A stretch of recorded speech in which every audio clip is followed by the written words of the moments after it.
YouTube, if you're having trouble with Radahn, I'm glad you're here. This boss fight is a marathon, but it doesn't have to be. Plenty of parts of it feel like RNG, and from what I've heard, a lot of people are struggling with it. Luckily for you guys, I've made every mistake in this fight, so you don't have to. If this helps, hit the like. If you want to check out our other videos, please subscribe. It helps our channel grow. I've seen everybody saying level 70 might be the sweet spot for this guy.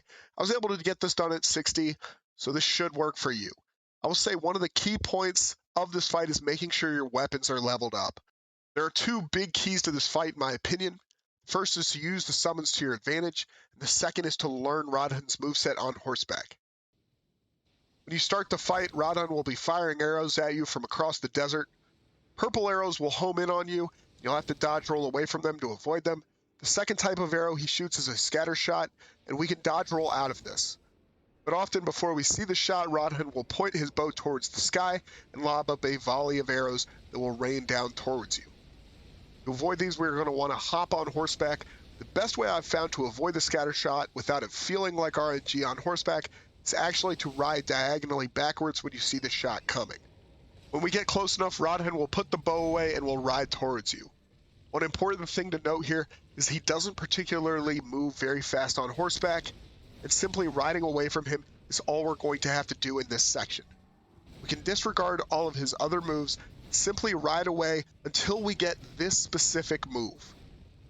Radahn will stomp his horse into the sand and then crawl towards you, slapping at the ground in your direction.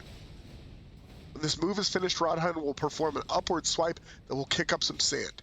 As soon as he starts his upward swipe move, we will want to ride back and hop to his feet. We can reliably and safely go for 2 hits before riding away. I think getting the timing down for this and the arrows is one of the most important parts of the fight and makes it feel far less frustrating.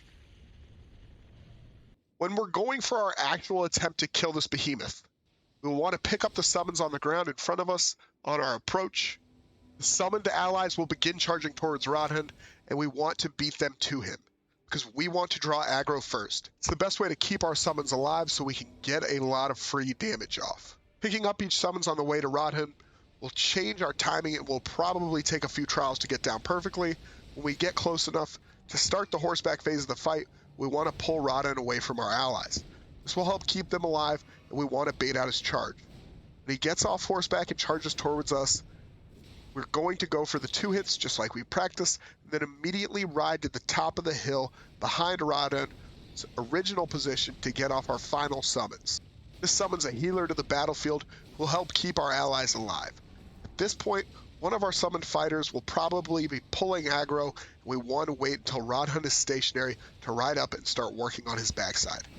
At about 60% health, Radahn will clap his swords together, ride immediately towards his backside. This is our turn to get some free damage off. We can swipe without fear. We can typically get a shot in that staggers him. Just keep swiping through it. If we've done this right, Radahn will either be dead or will be one shot when he comes back. Guys, thanks for watching. We'll see you in the next one.